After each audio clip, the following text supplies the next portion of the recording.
আমি যখন honours final year exam দেই, তখন আমার সাথে একজনের ফেসবুকে পরিচয় হয়, সোশ্যাল মিডিয়ায় ফেসবুকে। তো আমি ওর প্রোফাইলটা, আমি যাকে এড করি আমার সাথে, তার প্রোফাইলটা আমি আগে সবার আগে চেক করি। তো চেক করার পর তখন ওনার প্রোফাইলটা আমি চেক করি। চেক করার পর দেখলাম যে, দেখে মনে হলো যে উনি ম্যারিড। তো সেখানে আমি আর উনি আমার সাথে খুবই কথা বলার ইচ্ছে পোষণ করে, বাট আমি ওনার সাথে তেমন কথা বলতে ইচ্ছুক না, আমি কথা তেমন বলি না। উনি টেক্সট দেয়, সেটা আমি অ্যাভয়েড করি, রিপ্লাই দেই না। দেন উনি আমাকে বারবার টেক্সট করার পর আমি সেখানে টেক্সট দেই, রিপ্লাই দেই। তারপর বললাম যে, কেন আপনি আমাকে এইভাবে টেক্সট দিতেছেন, সমস্যা কি আপনার? তো এক পর্যায়ে উনি বলে যে আমার সাথে কথা বলতে খুব ইচ্ছা করছে। আমার প্রোফাইলে আমার কোনো ছবি দেওয়া নাই, জাস্ট আমার চোখের ছবি দেওয়া ছিল। তো উনি আমাকে বললো যে আমার চোখ দেখে ওনার খুব ভালো লাগছে এবং উনি আমার সাথে কথা বলতে চায়। তো আমি ফার্স্ট টাইম মনে করেছিলাম যে উনি ম্যারিড, ওনার বেবি আছে, আমি তেমন একটা কথা বলতে চাইনি। তারপর উনি বারবারই আমাকে নক দেয়, বারবারই কল দেয়, এভাবে চলতে থাকে। এক পর্যায়ে আমি ওনার সাথে কথা বলি। কথা বলার পর উনি বলে যে উনি আমার সাথে দেখা করতে চায়। তো ওনার এই দেখা করার ইচ্ছাটা আমি তেমন একটা সাপোর্ট করি না। আমি বলছি যে না, আমি কারোর সাথে দেখা করতে পারবো না। তো উনি একদিন আমাকে ভোর 5টার দিকে উনি আমাকে নক দেয়। তখন আমি এক্সাম ছিল, এক্সামের কারণে রাতের বেলা একটু পড়াশোনা করছি এবং সকালবেলা উঠেই আমাকে একটু পড়তে হয়েছিল। তো আমি সকালে উঠলাম, ওঠার পর দেখি যে অনলাইনে ঢুকে দেখি যে উনি আমাকে কল দিতেছে। তো রিসিভ করলাম, রিসিভ করার পর বলতেছে, আমি তো বাসে আছি, আমি আসতেছি, আমি আপনার সাথে দেখা করব, আপনার লোকেশনটা শেয়ার করেন। তারপর আমি আগের দিনে ওনাকে বলছিলাম যে আমি আপনার সাথে আসলে দেখা করতে চাই না। তো আমার ফেসবুকে আমার লোকেশনটা দেয়া ছিল। তারপর উনি আসার পর আমাকে বলে যে আমি এখানে আছি, তুমি আসো। তখন বাজে প্রায় 7টা, শীতের সকাল ছিল। তো আমাকে বলার পর আমি ভাবলাম যে এত দূর থেকে একটা মানুষ আসছে, উনি ঢাকায় থাকতো, ধানমন্ডিতে। তো বললাম যে এত দূর থেকে একটা মানুষ আসছে, আমার বাসার সামনে আছে, আমি তাকে কিভাবে ফিরিয়ে দেবো, এত দূর থেকে এত শীতের সকালে কষ্ট করে আসছে।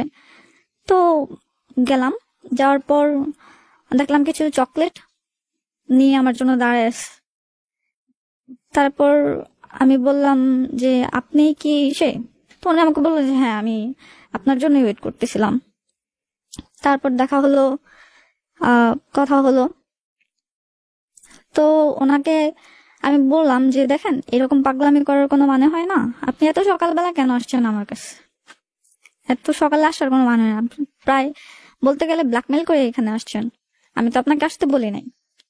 তারপর সে বললো আচ্ছা ঠিক আছে, সরি, আপনি বললাম এখন চলে যাই। বললাম যে এত কষ্ট করে আসছেন, দেখা করবেন, আচ্ছা ঠিক আছে, আপনি আমাদের এলাকায় আসছেন, ঠিক আছে বসেন, এক জায়গায় বসি। তারপর বসলাম। বসার পর উনি আমাকে বললো যে আমি আসলে তোমাকে অনেক ভাল লাগে, তোমার সাথে রিলেশন করতে চাই। তো আমি বললাম যে আপনি আমাকে কখনো দেখেন না, আজকে ফার্স্ট দেখলেন, আর কখনো কথা হয় না, এই 2-1 দিনের কথার মধ্যে আপনি আমার সাথে রিলেশনে যেতে চাচ্ছেন।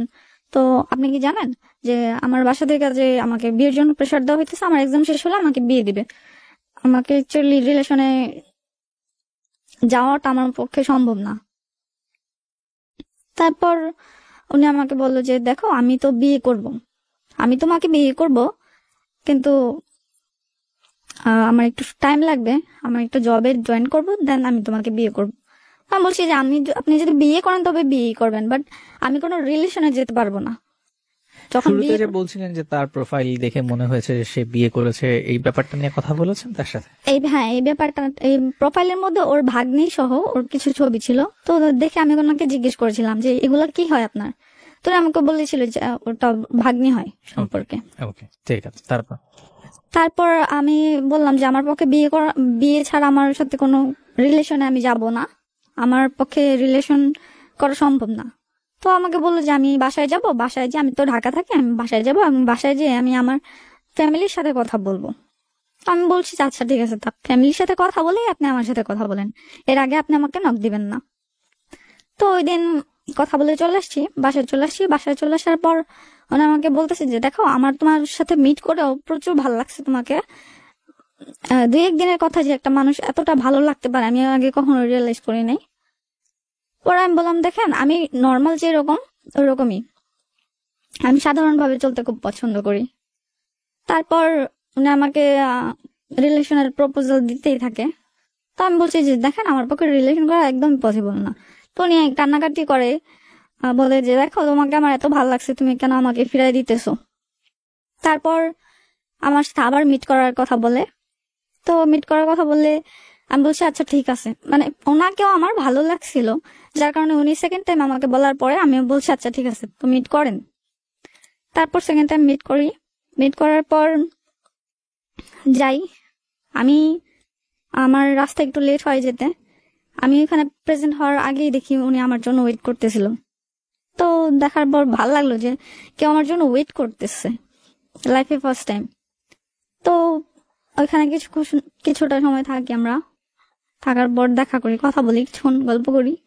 আমি বললাম যে দেখেন আমার বাসা থেকে এক্সামটা শেষ হওয়ার সাথে সাথে আমাকে বিয়ের জন্য প্রেশার দেওয়া হবে, আর আপনি যদি সত্যি আমাকে ভালোবেসে থাকেন তবে অবশ্যই ব্যাপারটা আপনি আপনার ফ্যামিলিকে জানান। তো উনি আমার কাছ থেকে টাইম নেই যে এই উইকে তো যাবো না, সামনের উইকে বা সামনের মাসে, এরকম ভাবে টাইম নেই। তো বলার পর আমি আর কিছু বলি না, এভাবে চলতে থাকে রিলেশন। তো আবার এরকমই মিট করতে চায়, আমিও যাই, দেখা করি। এরকম 3-4 বার মিট করার পর আমার কাছে মনে হলো যে ব্যাপারটা ডিপলি চলে যাচ্ছে আরো, মানে আমি চাইছিলাম না যে কোনো রিলেশনে যাই, বাট মনে হয় এটা একদম রিলেশনে চলে যাচ্ছে। এরকম মিট করতে করতে তো দেখা করি, কথা বলি। আমার প্রশ্নটা হচ্ছে যে আপনার দিক থেকে আপনি এতক্ষণ অব্দি যতটুকু বলেছেন এর মধ্যে আপনি বেশ কয়েকবার তার সাথে দেখা করে ফেললেন। হ্যাঁ, তো এই যে দেখা হচ্ছে, সাক্ষাৎ হচ্ছে, তো আপনি তার সাথে তাকে ভালো লাগছে না বা তার সাথে আপনি সম্পর্কে যেতে চাচ্ছেন না, তারপরেও কেন বারবার দেখা করছেন? না তাকে আমার ভালো লেগেছে, বাট তার সাথে আমি বলছি যে রিলেশন আমি করব না, কিন্তু দেখা হয়েছে ঠিক আছে, ফ্রেন্ডলি আমরা দেখা করেছি, ভালো লাগছে। যদি সে আমাকে বিয়ে করে তবে আমি রিলেশনের ক্ষেত্রে যাব। ও আচ্ছা, মানে আপনার তাকে ভালো লেগেছে। হ্যাঁ, কিন্তু তাকে আমার ভালো লেগে গেছে। ওকে, গ্রেট। তার সাথে আপনার বয়সের ডিফারেন্স কেমন ছিল? তার সাথে আমার বয়সের ডিফারেন্স ছিল 4-5 বছর। ওকে, ঠিক আছে। তারপর সে আমার কাছ থেকে টাইম নেওয়ার পর তো আর এরকমই টাইম নিতে থাকে, এরকম হইতে হইতে 3-4 মাস চলে যায়। কিন্তু সে আমার সাথে মিটও করতেছে, আবার আমার কাছ থেকে টাইমও নিতেছে। আর এতদিনে আমি রিলেশনের দিকে কিছুটা আগে গেছি, তার প্রতি ভালো লাগাটা আরো বেড়ে গেছে। আর সে আমার বাসা থেকে তখন, যখন রিলেশন প্রায় 3 মাস, তখন আমার বাসা থেকে বিয়ের জন্য অনেক প্রেশার দেওয়া হয়। তো একটা বিয়ের সম্বন্ধ নিয়ে আসে আমরা একটু রিলেটিভ। তো আমি ওকে জানাই ব্যাপারটা, দেখো আমার বাসা থেকে তো এরকম বিয়ের জন্য প্রপোজাল আসছে, তো আমি কি করবো এখন। তো সে আমাকে বলে যে আমি তো একটা জব খুঁজতেছি, তুমি একটু টাইম নাও। তো আমি ওকে অনেক বোঝানোর চেষ্টা করি, দেখো এভাবে চলতে পারে না, তুমি আমার কাছ থেকে টাইম নিবা, টাইম দিচ্ছি, আবার রিলেশনও রাখতেছো, এভাবে তো চলতে পারে না। এগুলা বললে ওই কান্না শুরু করে দেয়। কান্না করে তো আমার কাছেও খারাপ লাগে যে তাকে আমি পছন্দ করি, সে কান্না করে। তো আমি বিয়েগুলা ভেঙে দিই। এরকম করতে করতে প্রায় 6-7টা বিয়ে আমি ভাঙছি, মানে আমার রিলেটিভরা আনে আর আমি ভেঙে দিই।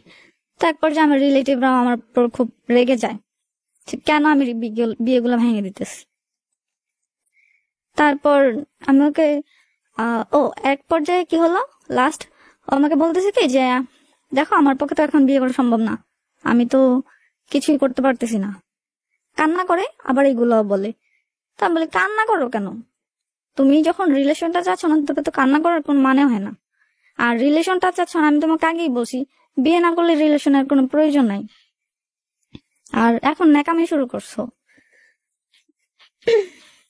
তারপর সে আমাকে বলে যে দেখো আমি এখন কি করব।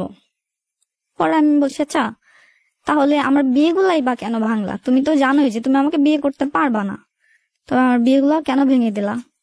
এরকম কান্নাকাটি করতে, আর আমি বিয়ে ভেঙে দিতাম তোমার কথায়, ফ্যামিলি থেকে আবার সময় নিতাম। পরে ও কিছু বলে না, একদম চুপ হয়ে গেছে। পরে আমাকে বলছে, আচ্ছা দেখো আমরা একটা ডিসিশনে যাই, তুমি এক কাজ করো, তুমি আমার সাথে মিট করো। তারপর মিট করি আমরা, যেখানে প্রায় মিট করি, ওখানে একটা পাবলিক প্লেস।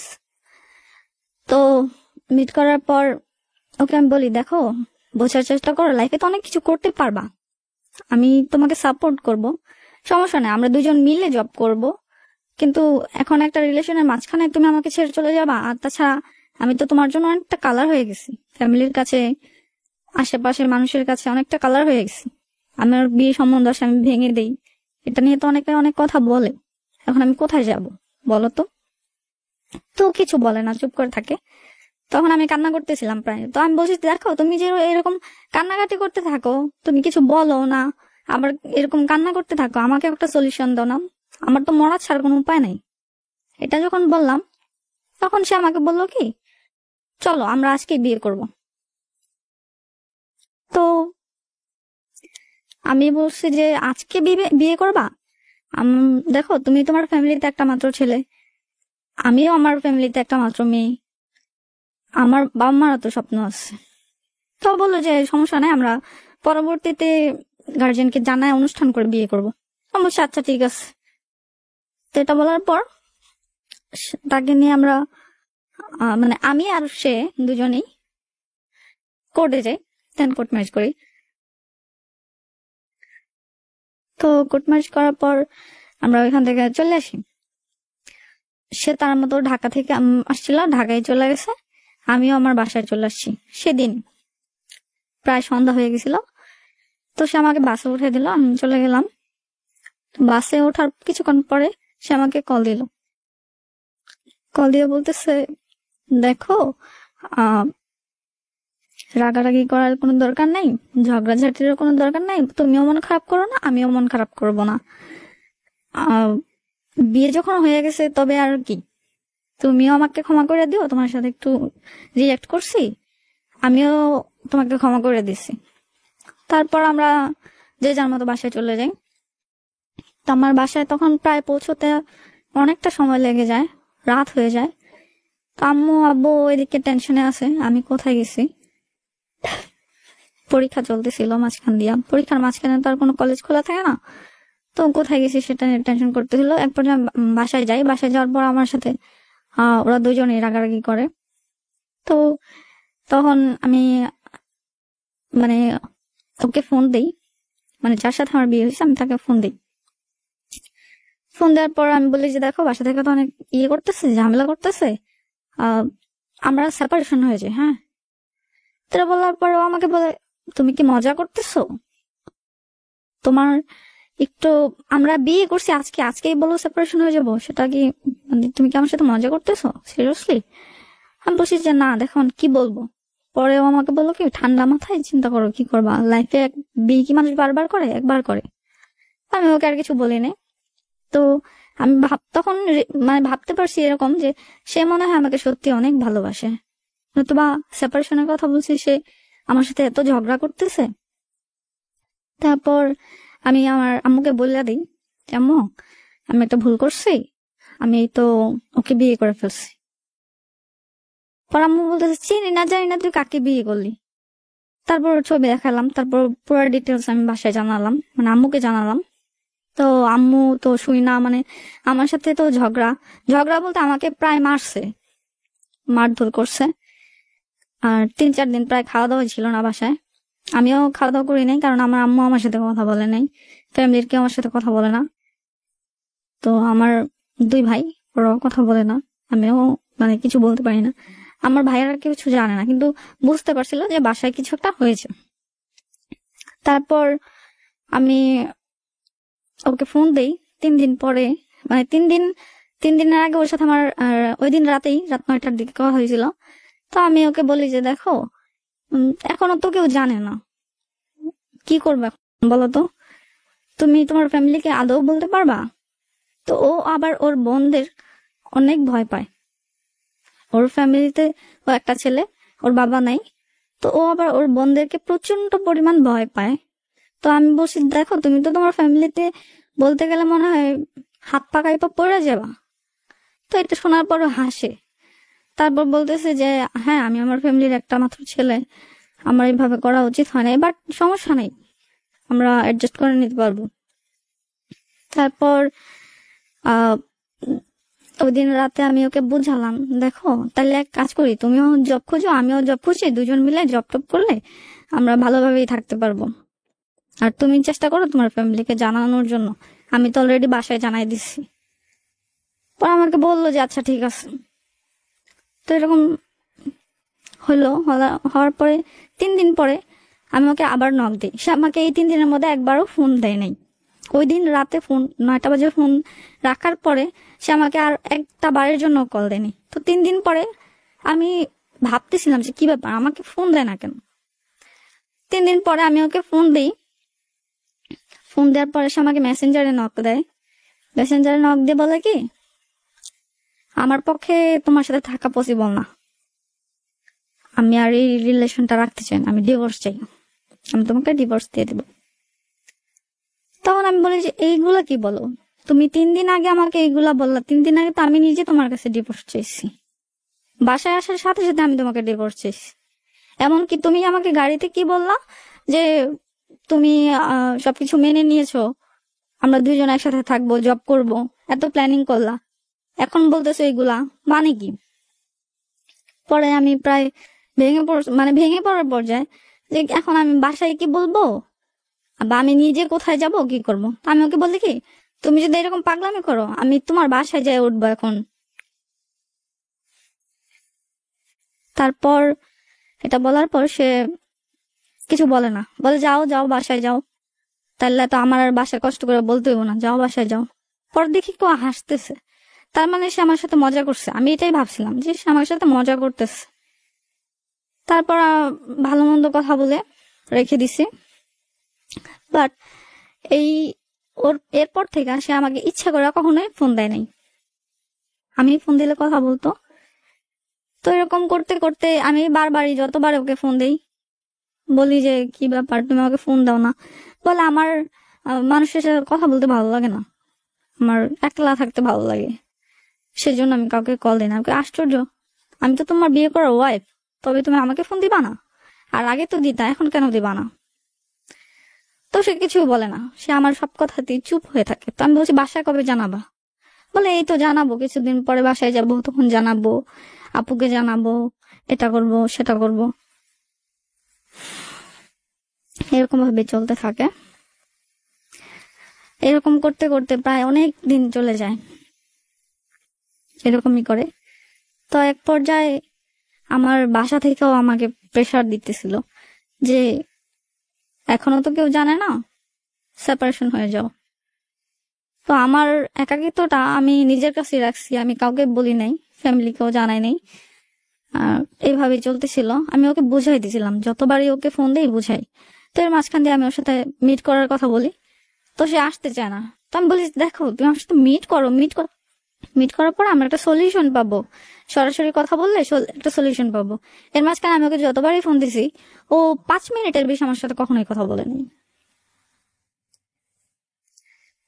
তারপর এরকমই চলতেছিল। পরে যখন মিট করলেও সে আমার সাথে ফ্রি হইতো না। সে এক চেয়ারে বসতো, আমি এক চেয়ারে বসতাম, সামনে একটা বড় টেবিল, কিছু অর্ডার করতাম, খাইতাম, দেন আমি ওকে বলতাম, ও শুনতো, বাট তার দিক থেকে কোনো রিপ্লাই নেই। সে ওর মতো চুপ করা ছিল, ফোন টিপতেছিল, আমার কথা শুনছে, এটার কোনো উত্তর নাই। তারপর যখন বাসায় ফেরার সময় হয়েছে, হ্যাঁ বাসায় চলে যাও, শেষ। এরকমই। তো আমি ওর কাছ থেকে যখন বেশি প্রশ্ন জিজ্ঞেস করতাম, তো আমাকে বলতো কি, বারবার এক কথা কেন বলো? আমি বলছি না আমি তোমার সাথে থাকবো না। বলছি আচ্ছা সমস্যাটা কি? তুমি তোমার ফ্যামিলিতে বলতে সমস্যা হলে আমি আমার বাসা থেকে লোক পাঠাই, তুমি যেভাবে বলো সেভাবে আমি বলি। সে আমার কোনো কথাতেই হ্যাঁ বলে না, শুধু একটা কথাই বলে, আমাকে সময় দাও, আমাকে সময় দাও, আমাকে সময় দাও। তো সময় দিতে থাকি, এভাবে চলতে থাকে, অনেক দিন চলে যায়। এক পর্যায়ে আমার বাসা থেকেও এতটা প্রেশার আসে, আমি কি করব। এদিকে আমার আব্বু জানে না, আমার ভাইয়েরা 2 ভাই, একজনও জানে না। আমার আশেপাশের মানুষগুলো জানে না আমার সাথে কি হচ্ছে। তো আমিও আসলে এই ব্যাপারটা কাউকেই জানাইনি, শুধু আম্মু আর আমি জানি। তো আম্মু কিছুটা অসুস্থ, আমার এইসব ঘটনা শুনে উনি আরো বেশি অসুস্থ হয়ে গেছে। আসলে আমার ফিউচার কি হবে সেটা নিয়ে উনি খুবই চিন্তিত। এমনকি ওনার এই টেনশনের কারণে আমি আমি ওনার টেনশনের কারণে আমি কান্না করি। তো আমি বুঝতে পারতেছি আমি একটা ভুল করছি, সেই ভুলের মাসুলটা আমি না, শুধু আমার মাও দিতেছে। তো এরকম হতে থাকে। তারপর এক পর্যায়ে আমার ধৈর্যের বাঁধ ভেঙে যায়। আমি ওর এক রিলেটিভের সাথে যোগাযোগ করি। যোগাযোগ করার পর উনি আমাকে বলে, আমরা তো কিছু করতে পারবো না, যেহেতু ওইখানে ওর বড় বোন আছে, ওর মা আছে, আমরা তো কিছু করতে পারবো না। তুমি ওর বড় বোনের সাথে কথা বলো।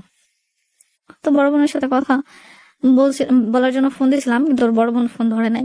তারপর ভাবতেছি কি করব, তাহলে কি আমি ওখানে যাই? তারপর আমার বাসার একটা মেয়েকে নিয়ে, মেয়ে না মহিলা, ওই মহিলাকে নিয়ে আমি যাই ওইখানে। আমার বাসার ভাড়াটিয়া নিয়ে যাই। যাওয়ার পর ওই মহিলাটা ছিল আবার একটু অন্যরকম, দেখে বোঝা যায় না যে আসলে ওনার প্রফেশন কি। তো যাওয়ার পর আমরা ওইখানে যাই বসি। যখন বসার পর ও বাসায় ছিল, বাট আমাকে ফোনে বলছিল যে সে বাসায় নেই, সে ঢাকায়। তারপর আমি এখানে যাই। যাওয়ার পর ওকে ডাকা হয়। আমি ড্রয়িং রুমে বসেছিলাম, ও ঘুমাইছিল তখন।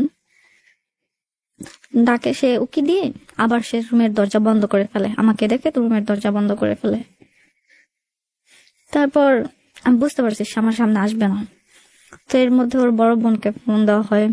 বড় বোনের জামাই আসে, মানে ওর দুলা ভাই, ওরা আসে। আসলে ওদের সাথে কথা হয়। তো ওর বড় বোনটা এরকম, মানে অহংকারে মাটিতে পা পড়ছিল না, এরকম একটা অবস্থা। বাট ওর বাসার অবস্থা দেখলে মনে হয় না যে এখানে কোনো মানুষ থাকে, মনে হয় এটা একটা ভূত বাড়ি। এই বাড়িতে কোনো সাউন্ড, মানে কোনো সাউন্ড নাই, সবাই একদম নির্জন নিশ্চুপ। এখানে যে কোনো মানুষ আছে সেটা কেউ বুঝতে পারবে না। তো আশেপাশের মানুষের কাছে যখন জিজ্ঞেস করি ওদের বাসার অ্যাড্রেস, যে এই বাড়িটা কি ওনাদের না, তো সবাই বলে যে হ্যাঁ এই বাড়িটা ওনাদের, এই বাড়িতেই ওরা আছে।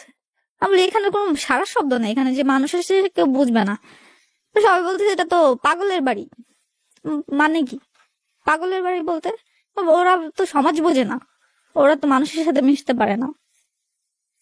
তারপর এটা শুনে আমি আসলে কিছুটা অবাক হয়ে যাই, এরকম আবার হয় কি করে? একটা মানুষ আশেপাশের মানুষের সাথে কথা না বলে থাকে কি করে? তারপর আহ ওর বড় বোন তো আসছিল, আসার পর আমি সালাম দিলাম, আমার সালামের উত্তরটা দেয় নাই। তারপর জিজ্ঞেস করতেছে তোমার বাসা কোথায়, অনেক কিছু জিজ্ঞেস করতেছে, আমার ফ্যামিলি মেম্বার সবার কথাই জিজ্ঞেস করছে, আমি কোথা থেকে আসছি, কিভাবে হয়েছে, কি হয়েছে। ওর বড় বোন কিন্তু পুরোটা ঘটনাই ওর মুখ থেকে শুনেছিল।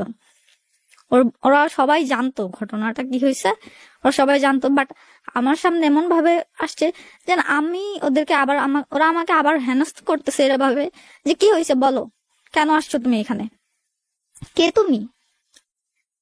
পরে আমি ওকে বললাম যে, পরে ওর বড় বোন আসার পর ও দরজা খুলে বেরোইছে। বেরোনোর পর আমি বললাম যে কি ব্যাপার তোমার, তুমি কথা বলো না কেন?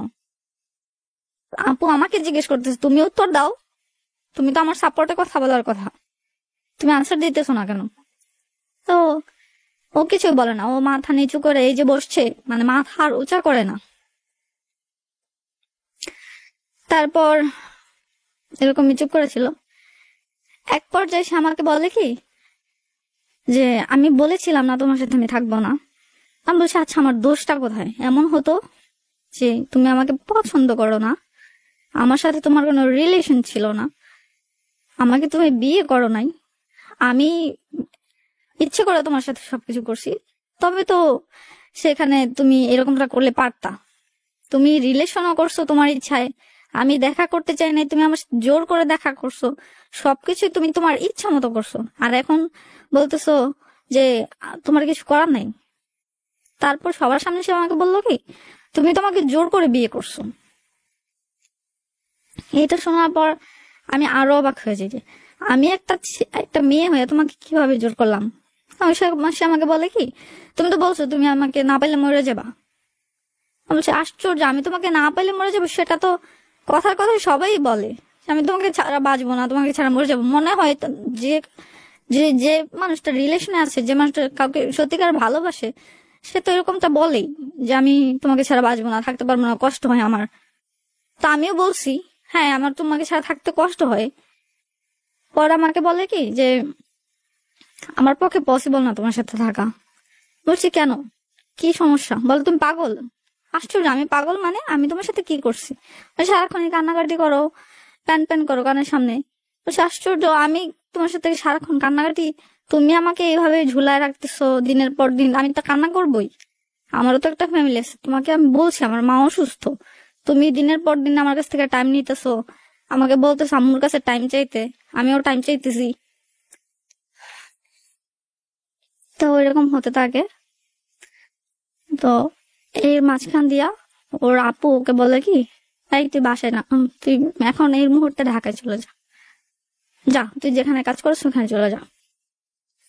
তো রেডি, ওর ব্যাগটা গুছায় ও রেডি, ও বাসা থেকে বেরিয়ে চলে যাচ্ছে। আর আমি তখন সোফায় বসেছিলাম। তারপর ওর বড় বোনের হাজবেন্ড আমাকে বলে কি যে তুমি যদি এখন এই মুহূর্তে এই বাসা থেকে বের না হও, আমরা বাইরে থেকে ছেলে নিয়ে আসবো। আমি ফোন দিলে 6-7টা ছেলে এসে তোমাকে তুলে নিয়ে যাবে, তোমাকে দিয়ে খারাপ কাজ করাবো। তো এই কথাটা বলার পর আমার সত্যি ভীষণ কষ্ট লাগছে যে একটা মুরব্বী মানুষ, বয়স্ক একটা লোক এমন ধরনের ভাষা কিভাবে ব্যবহার করে।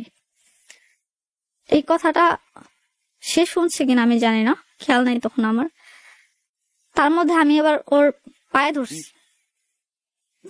ধরছি, দেখো লাস্ট আমাকে একটা সুযোগ দাও, আমাকে তোমার বাসায় কাজের মেয়ে করে রাখো, আমার কোনো সমস্যা নেই, আমি এভাবেই থাকবো তোমার সাথে, জাস্ট তোমার বাসায় থাকার জন্য আমাকে একটু জায়গা দাও। কিন্তু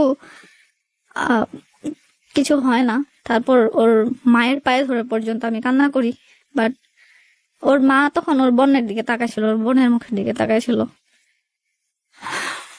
তো বুঝতে পারছি তখন যে ওর বোন যেটা বলবে সেটাই হবে। তো আমি যখন কান্না করতেছিলাম তখন ও আবার বলতেছিল কি, এই ওকে একটু পানি দিত, ওর ছোট বোন ছিল বাসায়, ওকে বলতেছে ওকে একটু পানি দে, ওকে এখান থেকে উঠা একটু বসা, ওকে একটু পানি দে। তো এইটা বলার পর ওর বড় বোন ওকে খোঁচা, মানে হাতের কোনোই দিয়ে খোঁচা দিয়ে বলতেছে, এই তুই এত বেশি কথা বলিস কেন, ওরে পানি দিব না কি দিব সেটা তোর বলার দরকার আছে, তুই চুপ থাক, তুই এখানে একটা সাউন্ড করবি না, ফাজিল। তো এগুলা বলার পর বুঝতে পারছি আসলে ওর বড় বোনের পারমিশন ছাড়া এখানে কিছুই হবে না। ওর বড় বোন ওকে বাসা থেকে ধাক্কা দিয়ে বের করে দেয়, ধাক্কাধাক্কি করে বের করে দেয়। তো ও লাস্ট বলে যে ওকে সাবধানে কেউ বাসায় নিয়ে যান, মানে কান্নাকাটি করতে খুব নার্ভাস হয়ে গেছে, ওকে কেউ বাসায় নিয়ে যাক। তোর বড় বোন বলতেছে তোরে তো মায়া লাগে কেন, তোরে তো দরদ কিসের, ও যেখানে ইচ্ছে ওইখানে যাক, তোরে তো কিসের দরদ, তোর কিসের মায়া। তো আমি আর কিছু বলি না। এক পর্যায়ে মানে আমাকেও ধাক্কা দিয়ে বের করে দেওয়ার চেষ্টা করা হয়। পরে আমি ওর রুমে যাই, আমি দরজা বন্ধ করে আমি বলি যে আমি এখান থেকে যাবো না কোথাও, আমি ওর সাথে কিছু কথা বলবো, আমাকে ওর সাথে কথা বলা, ওকে বের করে না, আমার ওর সাথে কথা আছে কিছু। এটা বলার পর ওর বড় বোন বলে তোমার ওর সাথে কথা বলার দরকার নেই, তুমিও চলে যাও, সে ঢাকা যেতেছে, যাও ওর সাথে ঢাকায় যাও। তো ওকে অলরেডি বাসা থেকে তখন বের করে দেওয়া হয়েছে। তা আমি ওর রুমে দরজা বন্ধ করে দিই। তো ওরা ভাবে যে আমি হয়তোবা সুইসাইড করার জন্য ওর রুমে দরজা বন্ধ করে দিছি, ওদেরকে ফাঁসায় টাসায় দেবে এমন কিছু। আসলে আমার ভিতরে এরকম কোনো প্ল্যানিংই ছিল না। আমার একটাই কথা, আমি ওর সাথে কথা বললে এখান থেকে চলে যাব, ওকে ডাকেন, আমি ওর সাথে কথা বললে এখান থেকে চলে যাবো, আমি এখানে থাকতে আসি না। আমি শুধু আপনাদেরকে জানাতে আসছিলাম যে ওর সাথে আমার এরকম একটা সম্পর্ক আছে, বা আমি এরকম ভাবে ঝুলাচ্ছি। তো এটা বলার পর আ- ওরা কি করছে, রুমের দরজা ভেঙে আমাকে রুম থেকে বের করলো। বলতেছে, তাই তুমি সুইসাইড করতে আসছো? বলছে, আশ্চর্য, সুইসাইডই যদি করতে যেতাম তবে অবশ্যই আমি খাটের উপরে কিছু একটা করতাম, বা আমি অন্য কোথাও কিছু একটা করতাম। আমার সাথে আমাকে দেখতেছেন, আমি জাস্ট নর্মালি দাঁড়ায় আছি, আমি কিন্তু কিছুই করি নাই। পরে বলতেছে, কত বড় সাহস, এন্ড তেন অনেক কিছু বললো। বলার পর ওর বড় দুলাভাই জাস্ট একটা কথাই বলে বারবার, তুমি যদি এখান থেকে বেরো না হও তাহলে আমি ছেলে ডাকাই না, ছেলেদের হাতে তোমাকে তুলে দেবো, তোমাকে দিয়ে খারাপ কিছু করাবো। বলছে, খারাপ কিছু কি করাবেন, করান, যান নিয়ে আসেন, কাকে নিয়ে আসবেন। বলতেছে, তুমি দেখতে চাও আমি কি করতে পারি? আমি বলছি, হ্যাঁ আমি দেখতে চাই, আপনি কি করতে পারেন আমি দেখতে চাই। আমি একটা মেয়ে মানুষ, আমি দেখতে চাই আপনি ঠিক কতটুকু নিচে নামতে পারেন সেটা আমার দেখার আছে, আপনি নিয়ে আসেন, কাকে নিয়ে আসবেন। তারপর ভাবতেছিলাম যে ওখানে ঝগড়াঝাটি না করে আমার জাস্ট এখান থেকে বেরোনো উচিত। তোর বাসা থেকে আমাকে খাবার দেওয়া হয়, অল্প কিছু ভাত নিয়ে আসে খাওয়ানোর জন্য ওর মা আর ওর ছোট বোন। নিয়ে আসার পর আমি বলছি যে না, আমার তো গলা দিয়ে এখন খাবার নামবে না, কাজ করেন, দুপুর টাইমে আসছি, আপনারাই খান, আমি খাবো না। এটা বলার পর আমি ওর মাকে হাত ধরে বলি যে আপনার সন্তান, আপনি মা, আপনি যদি চেষ্টা করেন অনেক কিছুই হবে, আবার অনেক কিছুই হবে না। আপনারও তো মেয়ে আছে, হ্যাঁ হয়তো বা ওদের সবার বিয়ে হয়ে গেছে, ওরা সুখে শান্তিতে সংসার করতেছে। আপনি একটা মেয়ে, আপনি একটা নারী, আপনার ভিতরে তো কিছু একটা ফিল হয়, তাই না? আপনি হাজবেন্ড ছাড়া ছিলেন এতদিন, আপনার ছেলে মেয়েদেরকে মানুষ করছেন, লাইফে অনেকটা সময় পার করে আসছেন, আমার জীবনটা নষ্ট করে দিন না, আপনি চাইলে অনেক কিছু করতে পারেন। তো এটা বলার পর ওর মা বললো কি, আমার আসলে কিছু করার নাই, ওর বোনের কথা শুনে তো ওর বোন যা বলবে তাই হবে। এটা বলার পর আমি আর কিছু বলি নাই, ওখান থেকে চলে আসি। আসার পর সে আমার সাথে যোগাযোগ টোটালি অফ করে দিছে। আমি যে নাম্বার দিয়ে ওকে কল দিতাম নাম্বারটা ব্লক, সাথে সাথে নাম্বারটা ব্লক। তার মধ্যে যত SMS দিতাম একটা মেসেজও দেখতো না, রিপ্লাই নেই, কিছু নাই। তারপর আমি যেখান থেকে বাসায় আসছি কি নাই, নাকি অন্য কোথাও গেছি, কি হয়েছে না হয়েছে কিছুই জানে না সে। এক পর্যায়ে একদম অনেক দিন পরে সে আমাকে, ঈদের দিন রাতে সে আমাকে তারপর সে আমাকে কল দিল। কল দেওয়ার পর আমি ওকে সাথে সাথে কল ব্যাক করি, কিন্তু কল ব্যাক করার পর সে আমার কলটা আর ধরে না। পরের দিন 11টা বাজে আমি আবার ওকে কল দিই।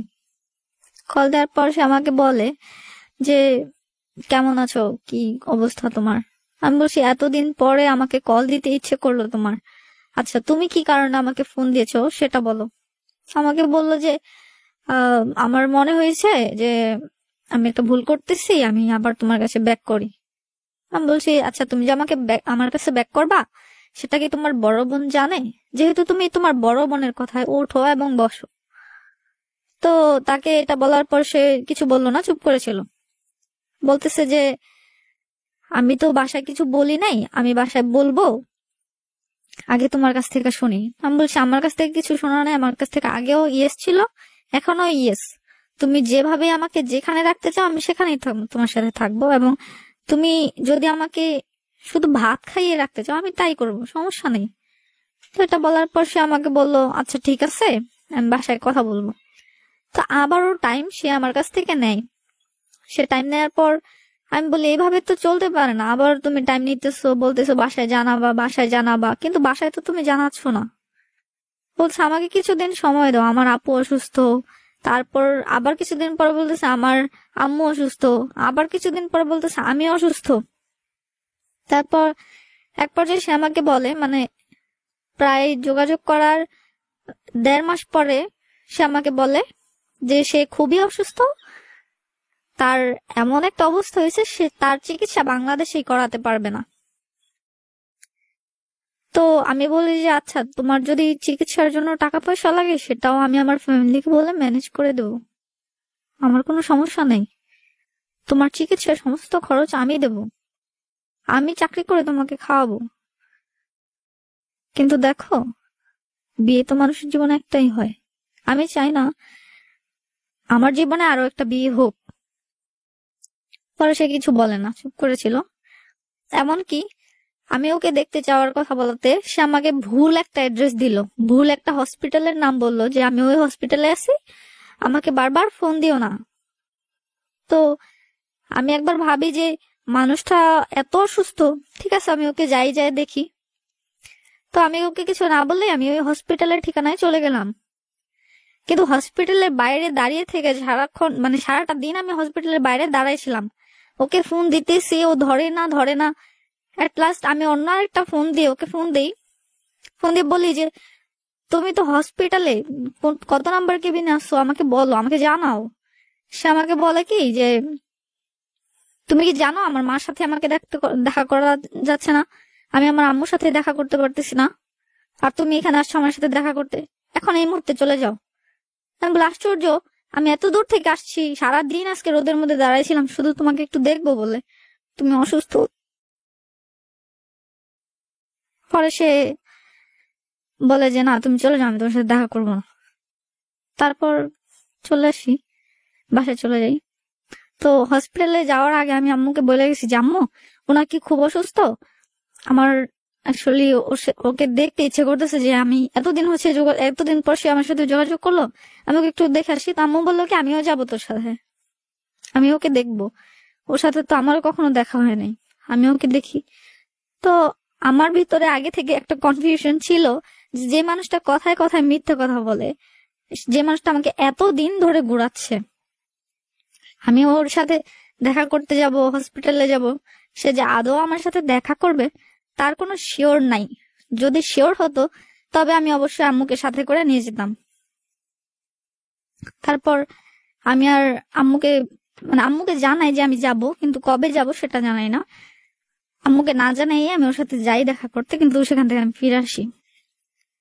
সেখান থেকে বাসায় আসি, আসার পর আমি ওকে বলি আদৌ কি তুমি হসপিটালে ছিলা? তো সে আমাকে বললো যে হ্যাঁ আমি অসুস্থ, তোমাকে বারবার বলতেছি, আমি কি মিথ্যা কথা বলতেছি?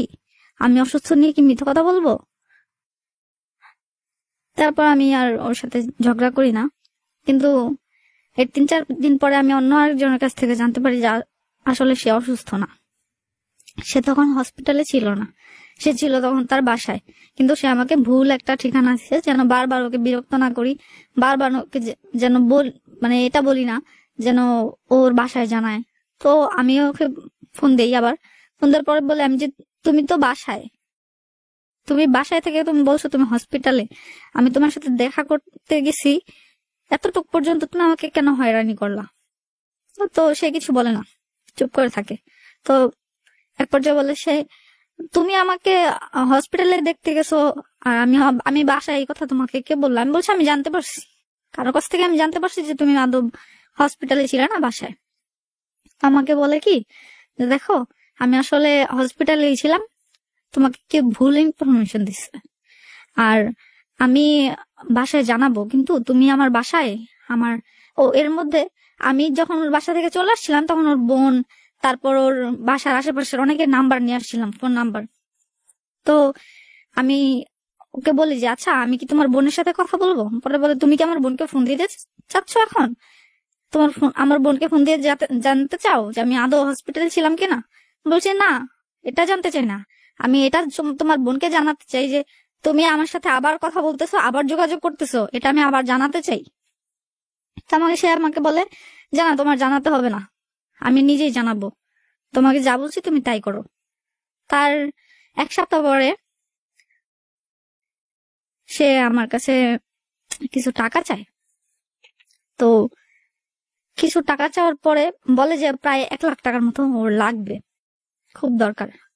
তো আমি বলছি যে 1 লাখ টাকার মতো লাগবে। পরে আমাকে বলতেছে কি যে দেখো আমি তো টাকাটা ম্যানেজ করতে পারতেছি না, কি করবো এখন? তো এতটা হতাশ হয়ে যায়, আর আমি ওর প্রতি এতটাই উইক, গাধার মতো ওর কথায় আমি বলি যে আচ্ছা ঠিক আছে, টাকা আমি ম্যানেজ করে দিব। তো আমি ব্যাপারটা আম্মুর সাথে শেয়ার করি। আম্মুর সাথে শেয়ার করার পর আম্মু আমার প্রতি খুবই দুর্বল, যার কারণে আম্মুর সাথে শেয়ার করার পর আম্মু বলতেছে ঠিক আছে টাকা আমি ম্যানেজ করে দিব, তুই ওকে বল টেনশন না করতে, ওকে বলিস টেনশন না করতে, টাকা ম্যানেজ করে দিতেছি। তারপর ওর অ্যাকাউন্ট নাম্বার দেয়, অ্যাকাউন্ট নাম্বার দিলে আমি ওই অ্যাকাউন্ট নাম্বারে টাকা পাঠাই দিই। আম্মুর কাছ থেকে টাকা নেই, ব্যাংক থেকে টাকা তুলে ওকে টাকা পাঠাই দিই। পাঠাই দেওয়ার পর জিজ্ঞেস করে টাকা পৌঁছাইছে কিনা, সেটাও আমার ওকে ফোন দিয়ে জিজ্ঞেস করতেছে যে তোমার কাছে কি টাকাটা গেছে। কিন্তু সে একবার ফোন ধরে মানে ফোন দিয়ে ইচ্ছে করে বলে নাই যে আমার কাছে তো টাকা চলে আসছে, তুমি টেনশন করো না, সেটা বলে নাই। তো তারপর কিছুদিন পর চলতে থাকে। তো আমি আর ওর কাছে টাকা পয়সা চাই নাই, কিছু চাইনি। তো ও ইচ্ছে করে আমাকে ওইখান থেকে অর্ধেক টাকাটা প্রায় দিয়ে দেয়, প্রায় অর্ধেক টাকাই আমাকে দিয়ে দেয়। তো আমি আর ওকে কিছু বলি না, আমি ওর কাছে টাকা চাই নাই, তারপরও দিছে, সেটা অনেক কিছু। তারপর আমি ওকে আর কিছু বলি নাই, না বলার পরে এরকমই চলতে থাকে। আমি বলি তুমি কি বাসায় বলবা না? বলবো, সময় লাগবে, আমার কিছু সময় লাগবে, তুমি পাগলামি করো না, তুমি কান্নাকাটি করো না, তোমার কান্নাকাটি আমার ভালো লাগে না, তুমি জাস্ট পাগলামি করো, তুমি এই কারণে তোমাকে সবাই পাগল বলে। আর সবাই পাগল কোথায় বলে? আমাকে তো শুধু তোমার ফ্যামিলি থেকে পাগল বলে, আর তুমি পাগল বলো। আর সেটা হচ্ছে আমার ইমোশন নিয়ে তোমরা খেলতেছো, আমার ইমোশনটা হচ্ছে তোমাদের কাছে পাগলামি। তারপর আমি আর কিছু বলি না, এখানে ফোন রেখে দিই। তো একবার ফোন দিতে থাকে পরে সে আমার ফোনটা ধরে না। তো এরকমই চলতে থাকে। তোর কোনো একভাবে জানতে পারি সে একটা জব নিছে, নতুন একটা জব নিছে, জব পাইছে, সে জবটা করতেছে। কিন্তু এর মধ্যে সে আমাকে ফোন দেয়ও নাই, আমার ফোন ধরেও না, আমার নাম্বারটা ব্লক লিস্ট করে রাখছে। এমনকি আমি যে নাম্বার দিয়ে ওকে ফোন দিতাম সব নাম্বার ব্লক লিস্ট করা। সে আমার ভয়েস শোনার সাথে সাথে ফোন কেটে নাম্বারটা ব্লকে ফেলাই দেয়। তো আমি ওর যেখানে জব করে সেখানে অ্যাড্রেস নিয়ে আমি ওইখানে যাই। ওখানে যাওয়ার পর ওর সাথে আমি দেখা করি। সে তো আমাকে দেখে প্রায় অবাক হয়ে গেছে। জব মানে ওই অফিসে জব করে আমি অফিসটা কিভাবে চিনলাম, অফিসে কিভাবে গেলাম, একদম নিখুঁত ভাবে ওই অফিস পর্যন্ত আমি কিভাবে পৌঁছালাম, সে কিছুটা না অনেকটাই অবাক হয়ে যায় আমাকে দেখে। দেখার পর আমি ওকে বলি যে তুমি কি আদৌ আমাকে নিবা না? পরে বলতেছে কি না আমি তোমাকে নিতে পারবো না। আর পরে আমার রাগ উঠে যায়, আমি বলছি টাকাটা তো ঠিকই নিতে পারছো, এখন আমাকে নিতে কষ্ট হচ্ছে, টাকা নিয়ে তো ঠিকই চলতেছো। তো এটা বলার পর কি আচ্ছা ঠিক আছে তোমার টাকা আমাকে ফেরত দিয়ে দেবো। আমি বলছি কবে ফেরত দিবা? এতদিন ধরে ঘুরাইতেছো আমাকে, নিবা, এখন আসছি, এখন বলতেছো টাকা ফেরত দিয়ে দিবা, আমাকে নিবা না। আমার সুবিধা তো তুমি ঠিকই নিছো, আমার সুযোগের সদ্ব্যবহারটা তো তুমি ঠিকই করছো সব জায়গাতেই। এটা বলার পর সে আর কিছু বলে না। তারপর আমি বাসায় চলে আসছি। তো ওর সাথে দেখা করতে গেছি, এই ব্যাপারটাও আমি বাসায় জানাই যাইনি, কারণ আমি যতবার বাসায় জানায় যাব ততবারই আমার আম্মু একটা অপেক্ষায় থাকবে যে আমি কি নিউজ নিয়ে আসি, আমি বাসায় আসা কি বলি, যে আদৌ কি সে তার ফ্যামিলিকে জানাইছে বা সে কি আমাকে বলছে যে সে আমাকে নিয়ে থাকবে বা কিছু। আম্মু অবশ্য কিছুটা বুঝতে পারছে যে একটা মানুষ যদি মন থেকে কিছু করতে চায় তবে এতটা ঘুরায় না। সে তো আমাকে অনেকটা ঘুরাইতেছে, তার মানে সে চায় না আমাকে। তো ওখান থেকে আসার পর আমি আর ওর সাথে যোগাযোগ করি না, যোগাযোগ পুরো এটাই অফ করে দিছি। কিন্তু এক পর্যায়ে জানতে পারি সে বিয়ে করছে, বিয়েটাও আমার টাকাতেই করছে। যে টাকাটা আমার কাছ থেকে ধার নিছিল ওই টাকা দিয়ে সে বিয়ের অনুষ্ঠান করছে। তারপর আমি ওকে আর কিছু বলি নাই, ওইখানেই ওর সাথে আমার যোগাযোগ বন্ধ। বাট তারপর আমি ওকে বলছি যে তো আমাকে তুমি ছেড়ে দিছ, আমার পেপারটা কোথায়? আমাকে বলে পেপারটা তো আমি পাঠাই দিছি। আমি বলছি পেপার আমি পাই নাই, তুমি পেপার পাঠাইছো আমি পাই নাই। তো বলছে আচ্ছা ঠিক আছে, তুমি যদি চাও তাহলে এইসব পেপার নিয়ে যেও। বলছি আমি কোথায় যাবো পেপার নিতে? পরে বলতেছে তুমি যেখানে বলবো সেখানে পাঠিয়ে দিবো, অথবা আমি নিয়ে আসবো। আমি বলছি আচ্ছা ঠিক আছে, যদি আমার কোনোদিন পেপার প্রয়োজন পড়ে তো আমি সেদিন বলবো, তাছাড়া তুমি তো বিয়ে করছো। পরে আমাকে বলে যে না আমি তো বিয়ে করি নাই। বলছে যে তুমি বিয়ে করো নাই, বাট আমি ঠিকই জানি তুমি বিয়ে করছো। তারপর এখান থেকে চলে আসি কিছুদিন একা থাকি। একা থাকার পর কিছুটা ডিপ্রেশনে ছিলাম, মন ভালো ছিল না, বাসায় কাকে কি বলবো কিছু বুঝতেছিলাম না, বাসায় আম্মুকেও কিছু জানানো হয়নি। তো এক পর্যায়ে মানে আমি খুবই ডিপ্রেশনে চলে যাই। আমি আসলে লাইফে কোন দিকে যাব, কি করব সেটা বুঝতে পারতেছিলাম না। তারপর আমার এক খালাতো বোন আমাকে আসে আমাদের বাসায়, আসার পর কথা বলি ওর সাথে। তো আপু এসে আমাকে দেখে যে আমি সারাক্ষণ চুপচাপ থাকি, কারোর সাথে কথা বলি না, মনমরা হয়ে থাকি। আগের চাইতে আরো বেশি মানে শরীর স্বাস্থ্য সব দিক দিয়ে খারাপের দিকে যাচ্ছে। তারপর আপু কি করলো, আপুর এক ফ্রেন্ড, আপুর পরিচিত এক ফ্রেন্ডের সাথে আপু আমাকে বললো যে কথা বল। আমি বলছি যে না, আমি ওর সাথে কেন কথা বলবো, আর তাছাড়া আমার এখন কার সাথে কথা বলার তেমন কোনো ইচ্ছা নেই, রুচি নেই। মাত্র কিছুদিন আগে একটা ঝামেলা থেকে আসছি, কিন্তু আমার এই ঝামেলাটা সম্পর্কে আমার আপুরা কেউ কিছু জানে না, শুধু আম্মু আর আমি জানি। তো আম্মুকেও আমি আমার ওর সাথে যা আমার কি হয়েছে আমি সবকিছু আম্মুকে ডিটেলস বলি নাই, শুধু বলছি যে জানি না ও ওর মতো, ওকে ওর আশা ছাইড়া দিচ্ছি আমি। শুধু আম্মু যদি কিছু জিজ্ঞেস করতো আমি এতটুকুই বলতাম যে আম্মু আমি ওর আশা ছাইড়া দিচ্ছি, আর লাইফে বিয়ে টিয়ে এগুলা নিয়ে এত টেনশন করি না, তুমিও টেনশন করো না, যদি ভাগ্যে থাকে তবে বিয়ে হবে, বাদ দাও ওর কথা। তো এগুলা বললে আম্মু মন খারাপ হয়ে যায়, কারণ আম্মু বুঝতে পারে যে আমি কিছু একটা সাফার করতেছি কিন্তু কারো কাছে শেয়ার করতেছি না। তো আপু যখন আসছিল, আপু একটা নাম্বার দিল, একটা ফ্রেন্ডের নাম্বার দিল। তো ফ্রেন্ডের নাম্বার দেওয়াতে আমি ওই ফ্রেন্ডের সাথে তেমন একটা কথা বলতে ইচ্ছুক না, কারণ আমার তখন কারোর সাথে কথা বলতে তেমন ভালো লাগতো না। তো একদিন দুপুরে খাইতে বসছি, আপু প্রায় ফোর্স, তুই এখন এই নাম্বারে কল দিবি, এমনকি কল দিয়ে তুই কথা বলে আমার সাথে আমাকে জানাবি যে তুই নাম্বারে কল দিছিস, এবং তোকে যেন পরবর্তীতে আমি কল দিয়ে জানতে পারি যে ওই লোকটার সাথে তুই কথা বলছিস। তো আমি বললাম যে এমন ফোর্স করার তো কিছু নাই, ঠিক আছে আমি কথা বলে নেব। তো এই নাম্বারে কল দিই, কল দেওয়ার পর কথা হয়, ভালো মন্দ জিজ্ঞেস করে। তো বলে যে আমি তো তোমার আপুর খুব ভালো একটা ফ্রেন্ড। আমি বলছি হ্যাঁ, আপু আমাকে বলছে যে আপনি ওর খুব ভালো একটা ফ্রেন্ড। তো এমনই একদিন দুই দিন কথা বলতে বলতে উনি আমাকে ফোন দিত, ভালো মন্দ কথা বলতো, জিজ্ঞেস করতো। তো আমার লাইফের আগের ঘটনাগুলো আমি ওনাকে কিছু বলি না, সবকিছু হাইড করে বলতে উনি জানতে চাইছে আমার কোনো রিলেশন আছে কিনা। তো আমি বলছি না, আমার কোনো রিলেশন আপাতত নাই, আমি কোনো রিলেশনে নাই, আগে ছিল তো এখন নাই, এখন আমি সিঙ্গেল আছি এবং আমি ইন ফিউচারে সিঙ্গেল থাকবো, আমি কার সাথে রিলেশনে আর যাবো না, এই কথাটা আমি ওনাকে বলি। তারপর এই কথা বলার পর উনি আর কিছু বলে নাই। তো এরকমই ভালো মন্দ ফ্রেন্ডলি কথা বলি, বন্ধুদের মতো কথা বলি, প্রায় উনি আমাকে ফোন দিত, কথা বলতাম। তো এরকম করতে করতে উনি আমাকে অনেকটা সময় দিত কথা বলার জন্য। তো বলছে মানে একবার এক পর্যায়ে বলে যে রিলেশনে যাও, কাউকে ভালোবাসো। বলছি দেখেন ভালোবাসা আমাকে দেওয়ার হবে না, আমি আর ভালোবাসাতে বিশ্বাস করি না, ভালোবাসা বলে কিছু নাই। আসলে মানুষকে ঠকানোর জন্য ব্যস্ত হয়ে গেছে। তো উনি আমাকে রিয়েলাইজ করে যে না দেখো, ভালোবাসা না থাকলে কি পৃথিবী আছে এখন। তো অনেক কিছু বোঝাইতো, অনেক বলতো, বলার এক পর্যায়ে আমি ওনার সাথে অ্যাগ্রি, কথা বলি।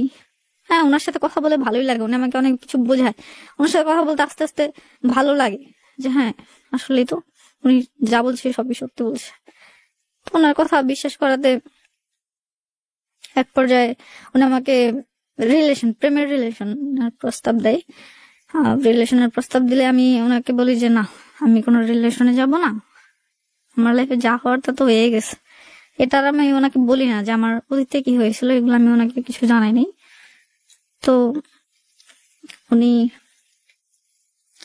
আমাকে বলে যে চলো আমরা একদিন মিট করি, কিন্তু তোমার সাথে যে আমি মিট করবো এটা তুমি তোমার বোনকে জানাবা না, তুমি তোমার বোনকে কিছু জানাবা না যে তোমার সাথে আমার মিট হয়েছে। আমি বলছি আচ্ছা ঠিক আছে, আমি জানাবো না, ঠিক আছে। আর তাছাড়া আমরা তো শুধু মিটই করবো, আর কিছু তো না, আর আমি তো আপনার প্রপোজালে রাজি হইনি। বলবে হ্যাঁ তুমি তো আমার প্রপোজালে রাজি হও নাই, ঠিক আছে জাস্ট দেখা করবো। দেখা করি, দেখা করার পর উনি আমাকে বোঝায়, তুমি মন মরা হয়ে থাকো, এগুলো তো ভালো না, তুমি ঘুরো, জীবনটাকে উপভোগ করো, জীবনে অনেক কিছু দেখার আছে, অনেক কিছু বোঝার আছে। এভাবে একজনের পিছনে বা তুমি মনে হয় মানে কাউকে নিয়ে অনেক কিছু ভাবো, যার কারণে তুমি খুব ডিপ্রেশনে আছো। তো পরে আমার ওনার কথা আস্তে আস্তে আরো ভালো লাগতে শুরু করে, যে হ্যাঁ উনি কিভাবে বুঝলো যে আমি ডিপ্রেশনে আছি। উনি আমাকে আরো বেশি ভালো করে বুঝাইতো যে জীবনটাকে উপভোগ করো, ঘুরো, এনজয় করো, লাইফ অনেক এনজয় করো, মানুষের জীবনে অ্যাক্সিডেন্ট হতেই পারে। তো আমি ওনার কথাতে সহমত। তো উনি আমাকে নিয়ে নিয়ে এখানে সেখানে ঘুরতে যেত, বেড়াইতে যেত, বিভিন্ন জায়গাতে ঘুরতো। কিন্তু ওনার মধ্যে উনি তখন আমার সাথে কোনো বিহেভিয়ার করে নাই। আসতো, ঘুরতো, খাওয়া দাওয়া করতো, দেন আবার ঠিক টাইম মতো বাসায় নিয়ে দিয়ে আসতো। বলতো যে যেই মানে মনমরা হয়ে থাকো ওইখান থেকে বেরিয়ে আসো, যেই বন্দি জীবনে আসো ওইখান থেকে বেরিয়ে আসো। তো আমি বলছি আচ্ছা ঠিক আছে। তো এইভাবে সময় দিতে থাকি। তো উনি আমাকে বলে কি যে মানে কিছুদিনের জন্য বাইরে যাবে, ঘুরতে যাবে বাইরে। তো আমাকে প্রপোজ দেয়। আমি বলছি যে আমার পক্ষে এরকম বাইরে যাওয়াটা পসিবল না, কারণ আমি এইভাবে বড় হই নাই যে বাসা থেকে কিছু না বলেই 3-4 দিনের জন্য বেরিয়ে যাব। পরে না আমাকে বললো যে তাহলে তুমি তোমার আপুর হেল্প নাও। আমি বলছি আপনার সাথে কথা হয় সেটা তো আপু ভালো করে জানে না, জানে মাঝে মধ্যে ফোন দিয়ে কথা বলেন, তবে আমি কিভাবে আপুকে করব? তাছাড়া আমার এত সাহস নাই, আমি পারবো না, আপনি বললেও আমি করতে পারবো না। পরে উনি আপুকে রাজি করে, উনি আপুকে প্রপোজাল দেয় যে ঠিক আছে চলো আমরা একটু বাইরে থেকে ঘুরে আসি, তোমার বোনও দেখি মন খারাপ থাকে, তোমারও তো মন খারাপ, তো ঠিক আছে চলো বাইরে থেকে ঘুরে আসি। তো আপু ওনার কথা শুনে খুবই উৎফুল্ল, কারণ আপুর ঘুরতে খুব ভালো লাগে, ঘুরতে খুব পছন্দ করে। তো আমাদেরকে নিয়ে যাওয়া হয় সিলেটে, আপু, আমি আর ওই লোকটা, আমরা 3জন সিলেটে যাই। সিলেটে যাওয়ার পরে ফার্স্ট নাইট খুব ভালোই কাটে। প্রথম দিন আমরা রাতের গাড়িতে যাই, সারাদিন আমাদের মধ্যে খুব ভালো একটা সময় কাটে, খুব দুষ্টামি ফাজলামি করি আমরা। তো আমার আগের লাইফটা আমি মানে প্রায় ভুলেই যেতেছিলাম তখন, যে আমার সাথে আগে কি হয়েছিল। কিন্তু আমি যাকে প্রথম ভালোবাসছিলাম তার কথা আমার ঠিকই মনে পড়তো, কিন্তু তাকে মাথায় রেখেও দেখা যেত যে আমি জীবনটাকে উপভোগ করতে পারতেছি, তার কথা মনে হতো, কিন্তু তার জন্য যে কান্না করতাম, যে মন খারাপটা ছিল, ওইটা আস্তে আস্তে কেটে যাচ্ছিল। তো ঘোরার পর ওই দিন রাতে আমরা আপু আর আমি একসাথে ঘুমাই, আর উনি ওনার রুমে। আমাদের জন্য হোটেলে 2টা রুম বুক করা হয়, একটা হচ্ছে ওই লোকের জন্য আর একটা হচ্ছে আমাদের জন্য। তারপর আমি একসাথে ঘুমাই। ঘুমানোর পর তখন আমাদের মধ্যে কিছু হয়নি, আমরা খুব ভালো সময় কাটাইছিলাম, মানে বন্ধুদের মতোই আড্ডা দিচ্ছিলাম। আড্ডা দিয়ে রাতে ঘুমানোর টাইমে ঠিকই ঘুমাইতে চলে গেছি। কিন্তু পরের দিন যা হলো সেটা হচ্ছে উনি আপুকে আগেই ড্রিঙ্ক করাইছিল, ঘুমের সত্যি আগেই ড্রিঙ্ক করানো হয়েছিল। ওয়েদারটা ছিল তখন ঠান্ডা, শীতের মধ্যে। তো আপুকে ড্রিঙ্ক করানো হয়েছিল, আপু সেটা বুঝতে পারছে কিন্তু পরে। আর ওরা যে ড্রিঙ্ক করছে, মানে আপুকে যে ড্রিঙ্ক করানো হয়েছে সেটা আমিও জানি না, কারণ কি খাওয়ানো হয়েছে তা বলতে পারবো না, তা জানি না কি খাওয়ানো হয়েছিল, শুধু জানি যে আপু ঘুমাইতেছিল। তো ঠিক ওই দিনই রাতের বেলায় প্রচন্ড শীত পড়ে, আর তাছাড়া এক জায়গা থেকে আরেক জায়গায় যাওয়ার পর মানে গোসল নেওয়ার পর আমার ঠান্ডা লেগে গেছে প্রায়। উনি আমাকে কিছু ওষুধ দিল, প্রায় 6-7টা ট্যাবলেট দিল, দিয়ে বলতেছে যে এই ট্যাবলেট গুলা খাইয়া ফেলো, ওয়েদারটা তো ঠান্ডা, তোমার যে কোনো সময় মানে জ্বর ঠান্ডা লাগতে পারে, আর তোমার আপু তো ঘুমাইতেছে, তোমার টেক কেয়ার কে করবে। আমি বলছি আচ্ছা ঠিক আছে। তো স্লিপিং পিল আমি কখনোই দেখি নাই এতটুকু বড় হওয়ার মধ্যে, স্লিপিং পিল আমার কখনোই দেখা হয় নাই। ঘুমের ওষুধ কিরকম হয় সেটাই কখনো জানতাম না। তারপর আহ, ওই 6-7টা ট্যাবলেট ছিল আসলে স্লিপিং পিল, কিন্তু এটা আমি জানতাম না যে এগুলা স্লিপিং পিল। এগুলা জানছি তো মাত্র কিছুদিন আগে। তো ঘুমের ট্যাবলেট দেওয়া হয়, আমি বুঝি নাই সেগুলো যে ঘুমের ট্যাবলেট ছিল। আমাকে দেওয়া হয়েছে, আমার হাতের তালুতে দিছে, বলছে মানে উনি প্যাকেট থেকে খুইলাই না আমার হাতের তালুতে দিছে, বলছে যে এগুলো খাই ফেলো, এগুলো হচ্ছে তোমার ঠান্ডা জ্বরের ওষুধ, খাই ফেলো যেন ঠান্ডা কাশি না লাগে। তো আমি ওষুধগুলা খাই, সবগুলো একসাথেই খাই ফেলি। খাওয়ার পরে আমার মানে মাথাটা ঝিমঝিম করতেছিল। তো আমি বলতেছি কি যে ভাইয়া আমার না একটু ভালো লাগতেছে না, আমার একটু মানে অন্যরকম লাগতেছে, আমি একটু বাইরে যেতে চাই। তখন বাজে প্রায় রাত 9টা, রাত 9টা-10টা হবে। তো বলতেছে আচ্ছা ঠিক আছে, তো যাও বাইরে যাও, নিচে থেকে ঘুরে আসো। তখন তো হোটেলের স্টাফ যারা ছিল ওরা সবাই সজাগ ছিল, কেউ ঘুমায় নাই। আর হোটেলে অনেকে মানুষ আসতেছে, কেউ যাইতেছে, কেউ বেরোতেছে, মানে কেউ হাঁটতেছে এরকম। তো আমিও ওনাকে বলার পর উনি বলছে আচ্ছা ঠিক আছে, তো যাও আমি এখানে দাঁড়াই, তুমি নিচে থেকে ঘুরে আসো। তো নিচে যাই, ঘুরি। ঘোরার পর আহ, হঠাৎ করেই যেন মানে কিছু মনে পড়তেছে না, মানে কি করতেছি বা কই যাব আমি আর সেন্স নাই আমার। অলরেডি অনেক প্রচুর ঘুম পাইয়া গেছে। তাছাড়া আগের দিন রাত পুরোটাই জাগনা ছিলাম। তো যাই, যাওয়ার পর রুম পর্যন্ত কিভাবে পৌঁছাইছি অ্যাকচুয়ালি আমি জানি না। শুধু জানি যে আমি রুম পর্যন্ত গেছি। আমার জন্য মানে মেয়েদের জন্য, যেই আপুর জন্য আর আমার জন্য যে রুমটা নেওয়া হয়েছিল আমি ওই রুম পর্যন্ত গেছি, শুধু এতটুকু মনে আছে। কিন্তু আপু আমার রুমে ছিল না। আপু ছিল, আপুকে ড্রিঙ্ক অবস্থায় ওই লোকটার রুমে রাখা হয়েছিল, মানে যে লোক যে রুমটাতে ওই লোকটা থাকতো ওই রুমে রাখা হয়েছে। আর আমি গেছি আপু আর আমি যে রুমে থাকতাম ওই রুমে। তো আমি দরজা লক মানে লক করছি কিনা অ্যাকচুয়ালি আমার জানা ছিল না। তো আমি রুমে যাই, রুমে যাই মনে হয় আমি, আমার ফোন কোথায় ছিল আমি জানি না, আমি শুয়ে পড়ি, সাথে সাথে ঘুমাই যাই। আমি বা কাত হইয়া ঘুমাইতেছিলাম, এতটুকু মনে আছে। তো ঘুমের মধ্যেই আমাকে ড্রিঙ্ক করানো হয়, ওই লোকটা আমাকে ড্রিঙ্ক করায়। ড্রিঙ্ক করানো, আসলে ড্রিঙ্ক কি জিনিস, এটা খাইতে কেমন লাগে, এটার ফিল কি আমি জানি না, আমি কখনো খাইনি এগুলা। কিন্তু খুব তেতো ছিল, খুব ঝাঁঝালো ছিল। যখন আমার মুখে দেওয়া হইতেছিল আমি তখন বুঝতেছিলাম যে এটা খুব ঝাঁঝালো। যেদিক দিয়ে যাইতেছিল পুরো জ্বলতেছিল, ভিতরে গলা বুক এগুলো সব জ্বলতেছিল, কিন্তু খুব তেতো ছিল। আর তো আমি তখন আমাকে ড্রিঙ্ক করানো হয়। ড্রিঙ্ক করানোর পর আমি এমনিতেই ঘুমেছিলাম, 6-7টা ঘুমের ট্যাবলেট খাওয়ার পর আমি এমনিতেই ঘুমে। তো তার মধ্যে আমাকে আবার ড্রিঙ্ক করানো হয়। তো আমি মানে পুরাই সেন্সলেস হয়ে গেছি। প্রায় হাফ বোতলের অর্ধেক, বেশি অর্ধেকটাকে আমাকে খাওয়ানো হয়।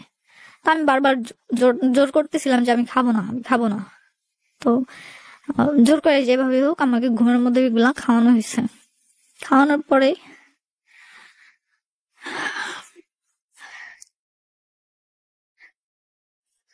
আমাকে রেপ করা হয়।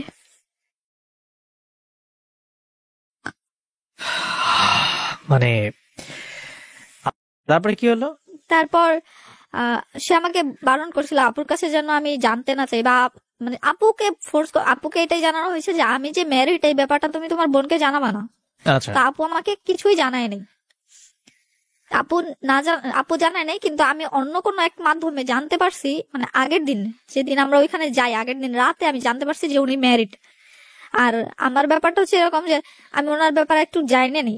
হ্যাঁ, উনি যেহেতু আমাকে রিলেশনের প্রপোজাল দিছে, আবার এক জায়গায় যাচ্ছি, তো জানার দরকার আছে, কিন্তু জানতে জানতে একটু লেট হয়ে গেছে। সেটা হচ্ছে আমার যদি আগে জানতাম যে উনি ম্যারিড প্লাস এখানে ওনার অন্য কোনো উদ্দেশ্য আছে, তবে আমি অবশ্যই সেখানে যেতাম না। আচ্ছা, তারপর? তো ওনাকে আমি পরের দিন সকালবেলা যখন আমার সেন্স ফিরে তখন আমি বুঝতে পারি যে আমার সাথে কিছু একটা হয়েছে। হুম।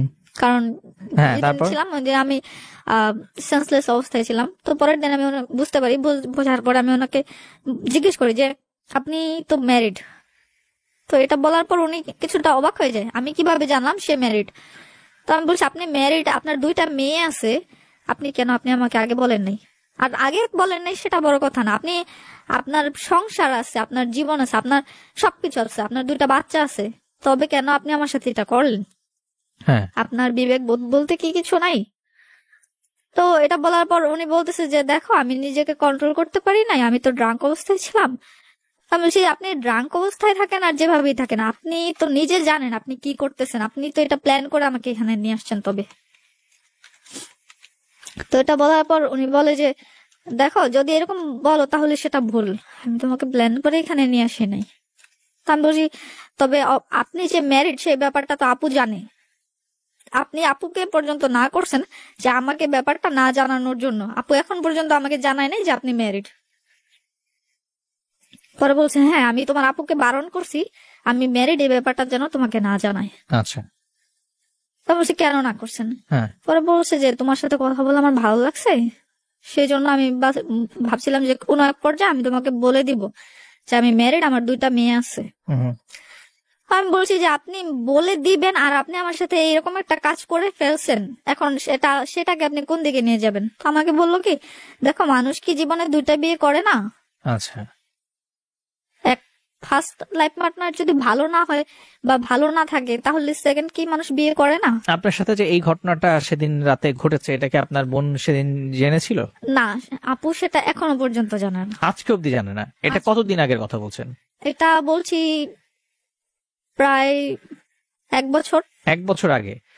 আপনার আপুকে আপনি আজ পর্যন্ত জানান নাই? না, আপনি এই ব্যাপারটা কাউকেই জানাইনি। এই প্রথমবার আপনি বলছেন এই সবাইকে? প্রথমবার আমি সবাইকে জানাচ্ছি যে আমার সাথে এমন কিছু হয়েছে।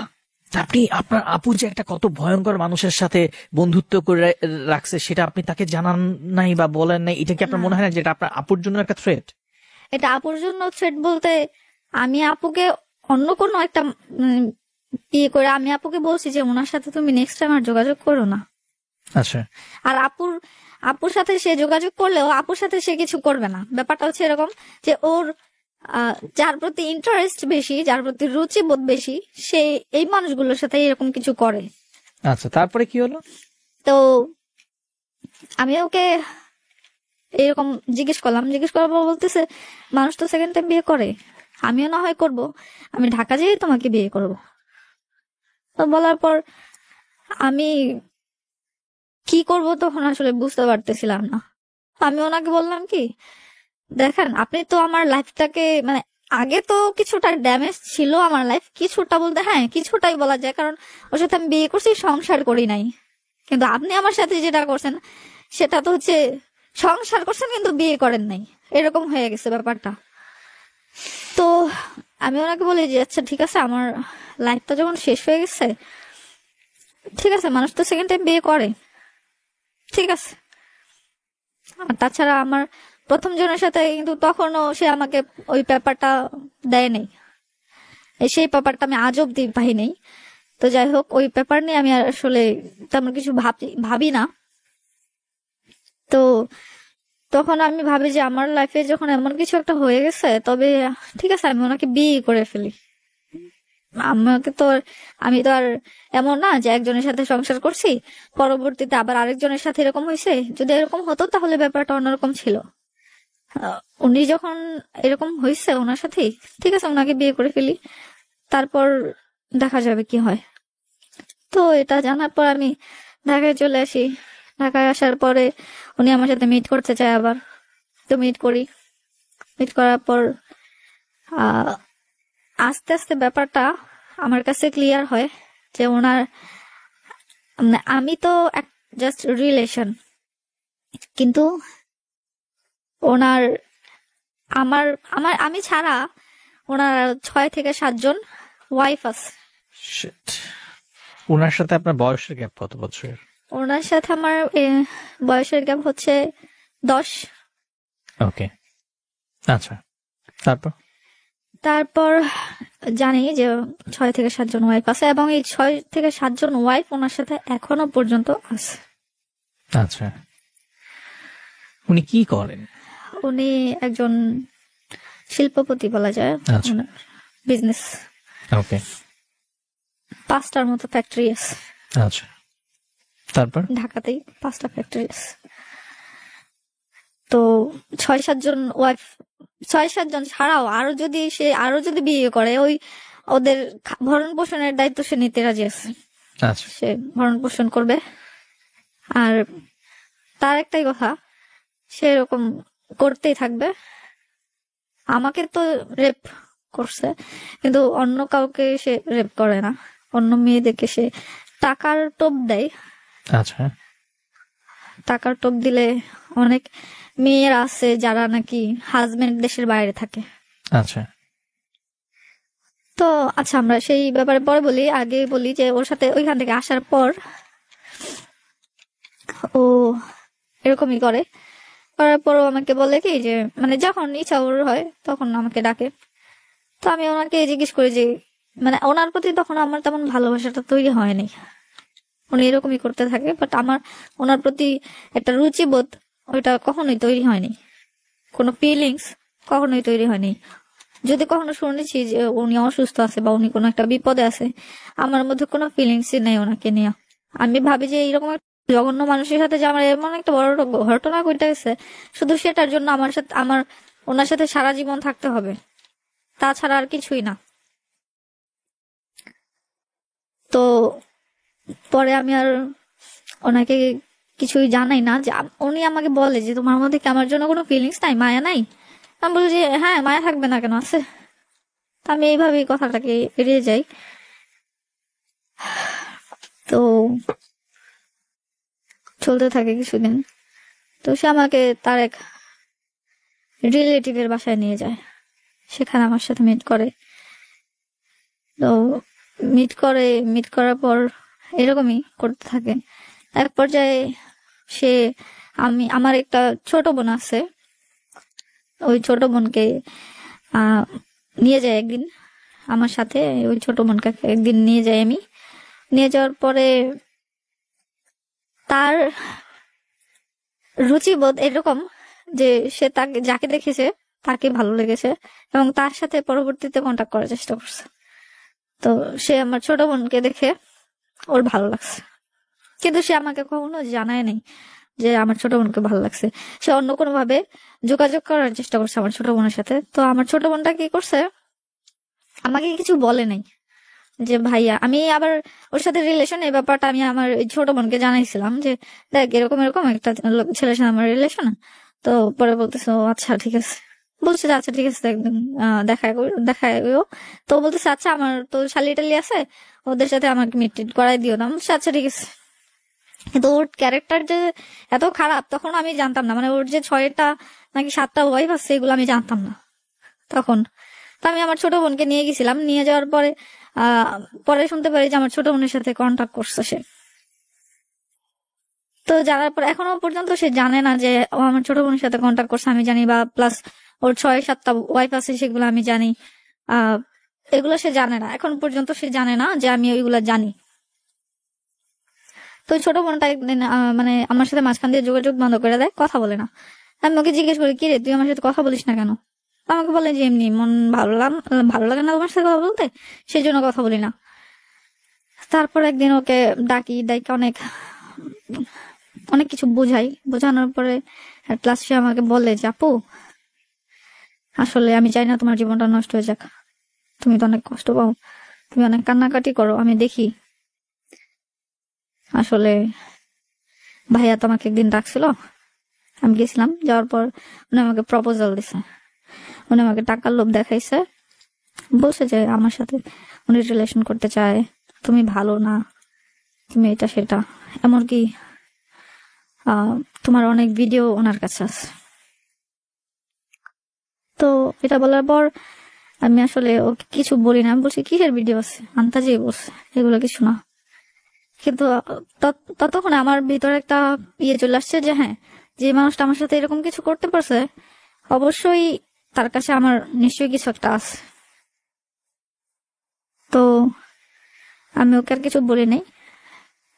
ওই ছোট বোনটাকে আমি আমার কাছ থেকে দূরে সরাই দিছি এতটাই দূরে যে আমার ছোট বোনের সাথে আমার এখন কোনো কন্ট্যাক্ট নাই।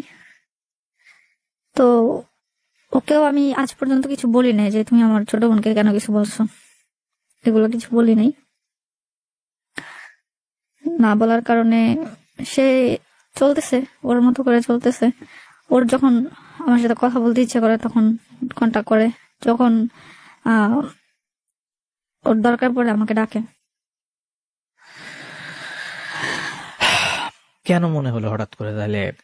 আপনি তো চলছেন এখন তার সাথে সম্পর্কে, আপনি আছেন এখন অব্দি তার সাথে, আপনি চলছেন, হঠাৎ করে কেন মনে হলো যে হুর আমি যাই রেডিওতে গিয়ে এই সমস্ত কথাবার্তা বলি?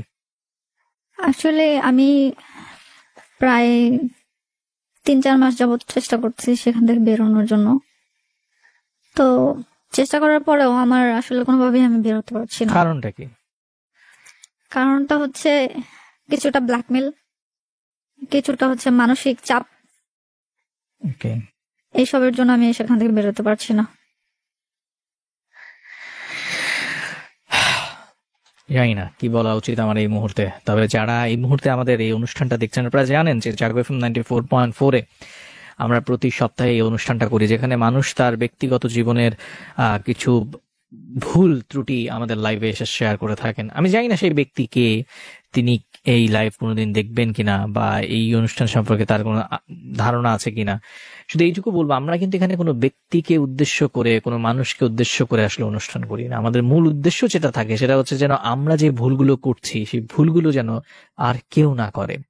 আজকে এখানে যেই মানুষটি গল্পটি বলছে, তিনি সেই ব্যক্তির নাম, সে কোথায় থাকে, সে কি করে, সে কোন প্রতিষ্ঠানের সাথে সম্পর্কযুক্ত, এগুলো কোনো কিছুই কিন্তু তিনি লাইভে বলেন নাই। এটার মূল কারণ হচ্ছে যে ওই একটি মানুষকেই উদ্দেশ্য করে অনুষ্ঠানটি নয়।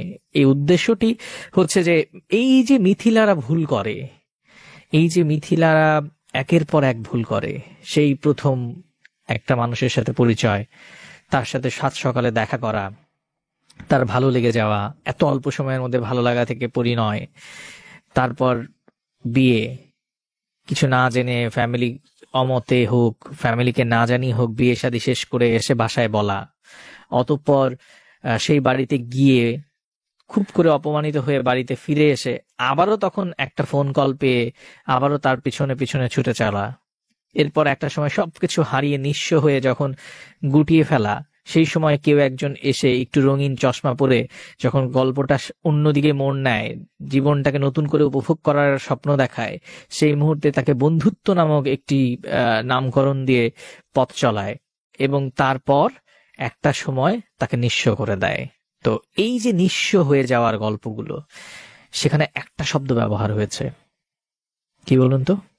ভালোবাসা। দিন শেষে আমরা মানুষ, আমরা সৃষ্টির সেরা জীব, এবং ভালোবাসার প্রতি আমাদের একটা প্রবল দুর্বলতা আছে। এটা মানে শুধু একটা মিথিলা নয়, বা একটা উদয় নয়, একটা মানুষ নয়, এটা প্রত্যেকটা মানুষের আসলে এই ভালোবাসা পাওয়ার প্রতি একটা আকুলতা বা একটা প্রচন্ড তৃষ্ণা আছে। কিন্তু এই ভালোবাসতে গিয়ে যখন আমাদের একটা বার তিক্ত অভিজ্ঞতা হলো, দ্বিতীয়বার যদি আমরা সেই অভিজ্ঞতাটা কে মাথায় না রেখে ডিসিশন নেই, বা আমরা যদি আসলে বুঝতে না পারি যে আমার অতীতের কি ভুলটা আমি করেছিলাম, আমি আবার কি করতে যাচ্ছি,